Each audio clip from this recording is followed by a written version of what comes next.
Again today, I came across something. I'd like to summarize it, but I can't summarize it. I came across something that I think is very, very important in this vein that I've been talking about at the American Thinker. It's a retired FBI agent. He writes an open letter to the current director of the FBI, James Comey. And his name is Hugh Gallion, and he gives his name, obviously. I want you to listen to this letter, because it's more of the same of what I'm talking about, of what's going on in Washington, whether it's the media, whether it's government, and Hollywood participates in this, and so forth and so on. Here's his open letter. Sir, I'm writing regarding your public statement in July 2016, informing the American people that the FBI investigation of Hillary Clinton was being closed without referring it to a federal grand jury or the Attorney General of the United States for a decision whether or not to indict her. Strangely, you eloquently laid out enough of the evidence deduced from the investigation to strongly indicate there was abundant evidence uncovered during the investigation and interview of her to not only indict, but convict her in federal court. However, you personally reworded and soft-pedaled the actions she took as Secretary of State, describing her actions as extremely careless and using a personal email and unsecured server for her communications while Secretary of State. You rewrote the statute, which is not your job. As a retired special agent of the FBI, now let me explain, a special agent of the FBI is a senior investigative agent. So not a paper pusher, not the guy in HR and all the rest. He's the real deal. As a retired special agent of the FBI, I have standing to write this letter.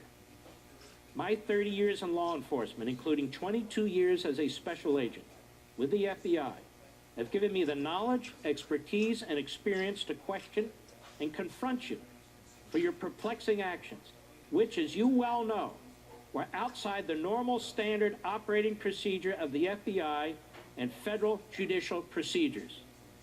Some of the finest people in the world proudly carry the credentials of FBI agent, and you have soiled them and not allowed them to speak.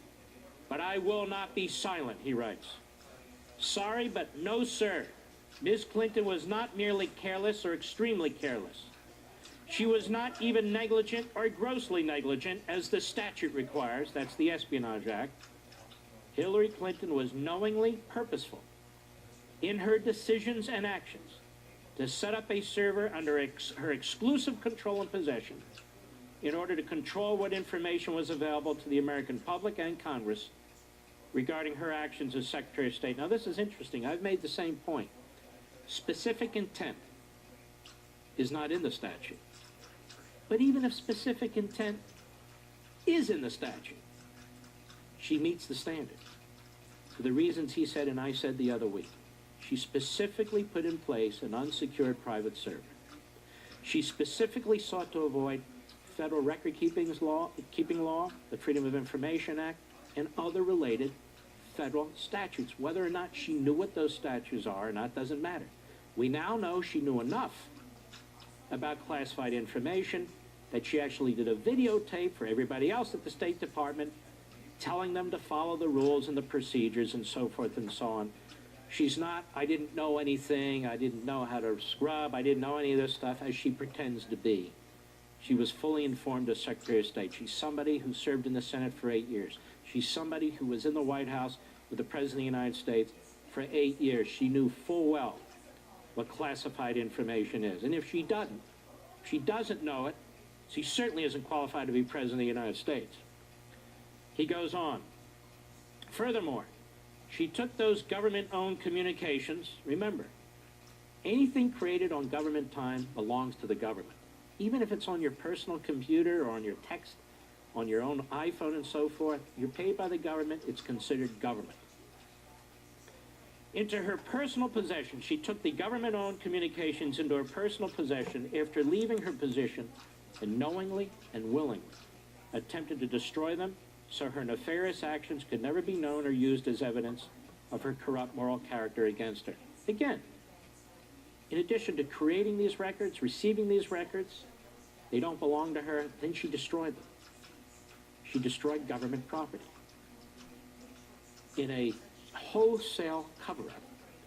And as I say these words, as a former chief of staff to an attorney general of the United States, I still shake my head in disbelief that the director of the FBI and the attorney general of the United States can so easily obstruct justice and cover this up.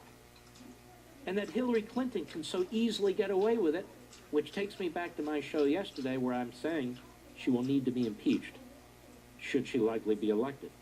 Now, I don't hold a lot of hope with the Republicans, but we need to press our case. Sir, what possessed you? Writes the former special agent to the FBI. Did you cave in to political pressure to unilaterally come to this decision? I fear that is the case.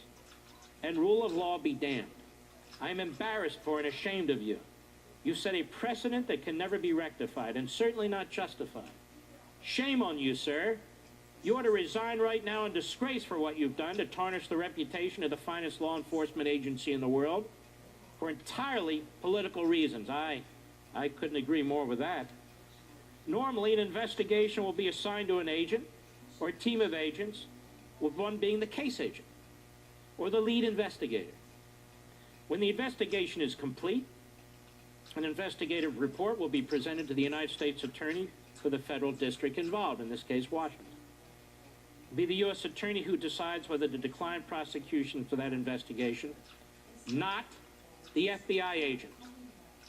But in the Clinton investigation, you, Mr. Comey, unilaterally decided not to forward the investigation to the U.S. Attorney or the Attorney General of the United States. But instead, you personally made the decision not to prosecute her or even provide the information to a federal grand jury. We've talked about this. You were wrong to take this upon yourself. Sir, in order to indict a subject, only a preponderance of evidence, or 51%, is needed for probable cause to exist. You did not think even that level of probability existed. Who do you think you're fooling, he writes. What judicial proceeding did you think you were following? Throughout my years with the FBI, I, along with my fellow agents, took great pride in conducting each investigation in an unbiased manner, regardless of the subject's position or standing in the community.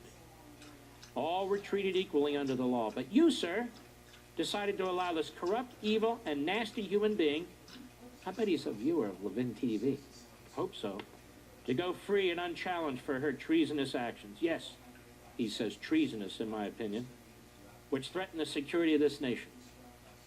Furthermore, you stopped short of investigating the Clinton Foundation as a RICO case, racketeering, influence, and corruption organization. This is a RICO case if there ever was one. Even an untrained person can tell from the communications which were recovered that Hillary Clinton spent more time working for the Clinton Foundation while Secretary of State than on state business. It may be argued that Hillary did not do any state business unless the Clinton Foundation benefited. You decided to just let this uncomfortable truth alone without addressing it. I will conclude with this, writes former Special Agent Hugh Gallion. Following my retirement from the FBI, I volunteered for a 12-month tour of duty in Afghanistan as a law enforcement professional, embedded with U.S. forces as a subject matter expert in counterterrorism investigations. For most of the year, I operated outside the wire, patrolling with the troops, interviewing witnesses to IED incidents, gathering evidence on the bad guys. The results of my work would then be reported through secure channels to the commanding officer. All reports and communications were required to be transmitted via secured and encrypted devices. Occasionally, my remote location in the mountains of Afghanistan made transmission impossible, and I would have to fly back to Bagram Air Force Base, or Air Base, in order to securely report to the commander of the battle space. It would have been convenient if I could have just called the commander on my personal cell phone or written him an email on my personal laptop. But had I done so, I would have been reporting classified information via an unsecured device, and it could have been compromised. You see, there were relative that these were, relative to Secretary of State's communications, low-level classifications of secret. Had I ever sent even one in such a manner, I would have been prosecuted and sent to prison for perhaps 20 years or so. That's how serious this violation is considered. Now, because of you, Hillary Clinton is allowed to continue her RICO activities and is running for President of the United States, the most powerful position in the world. You've trampled on the rule of law and destroyed the trust of the American people in the FBI in an unbiased enforcement of the law. How do you sleep at night? It is time for you to go and work for the Clinton Foundation. Now, I would just add this. I agree with 98.9% of this. It is astonishing to me that James Comey did what he did. Absolutely astonishing to me.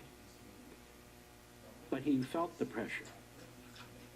And he decided that he would not influence the Democratic nominating process.